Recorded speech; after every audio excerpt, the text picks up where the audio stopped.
Welcome back, and we arrive at the sixth seal in Revelation chapter 6, verses 12 to 17, and this is what it says. I watched as he opened the sixth seal. There was a great earthquake. The sun turned black like sackcloth made of goat hair. The whole moon turned blood red. And the stars in the sky fell to earth, as figs drop from a fig tree when shaken by a strong wind.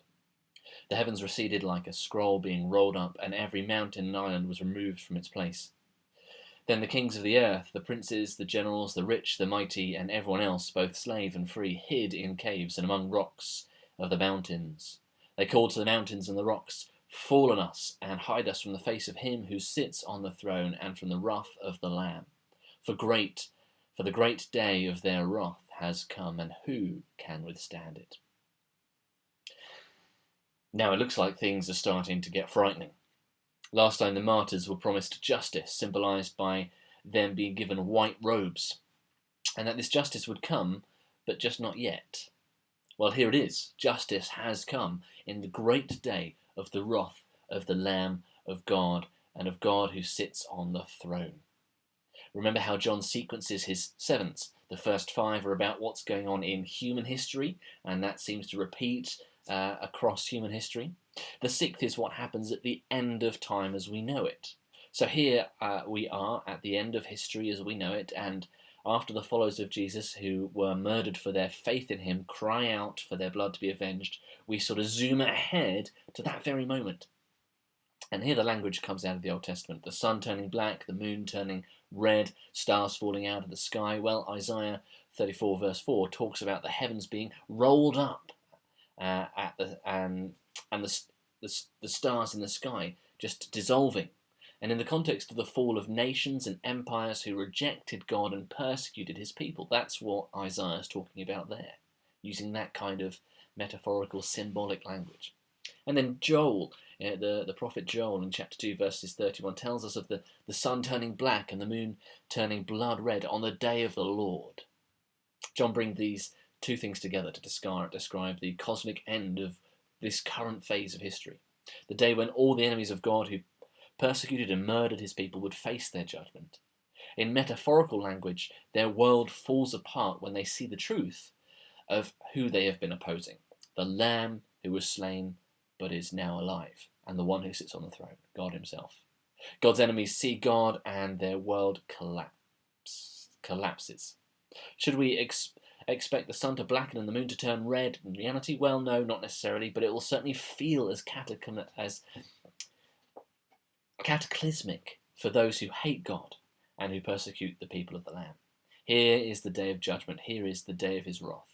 And so God's enemies seek to shelter in caves and in rocks in the mountains. They long to hide away from the consequences of their opposition to Jesus and his people. But they can't hide away from the consequences. They must face them. John describes everyone, rich and poor, slave and free. Everyone who's turned away from God and who's turned to idols faces consequences. He majors on those who have power and status in the world there in verse 15. There's an upside-down quality to God's purposes that come to a culmination in Jesus being revealed to this world as the true King, the Lamb who was slain but is now alive, and in his judgment then, his just and righteous judgment of all people at the end of this epoch of human history. The murdered followers of Jesus shall be raised up and vindicated. The seemingly secure murderers will be held to account and judged. And in John's time, top of the list of idols that were worshipped instead of Jesus Christ were the sun and the moon and the stars. Here they are all swept away as if utterly irrelevant, utterly at the mercy of God, their creator, and not God's in and of themselves.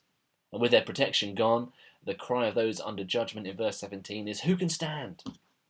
Today, the top of the list of idols that are worshipped instead of Jesus Christ are probably money, sex, and power. Soon, they too will all be swept away.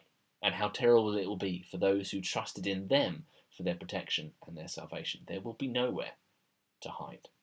So let this be a warning to any who don't know Jesus Christ or who oppose Jesus Christ, that the day is coming when you will be held account for your opposition and judged with justice. Turn to him today. He is offering mercy and grace freely to you. Let this be a warning to the church too. It is very easy to desire what the world desires and to turn the world's luxuries into what we think are needs, to start to love what the world loves, to start to love what the world that opposes Jesus loves: money, sex, and power. But hold fast, resist the temptation to compromise. Fix your eyes on Jesus, and know that any present suffering of whatever form will result in future glory. It's just around the corner. Hold on tight to Jesus.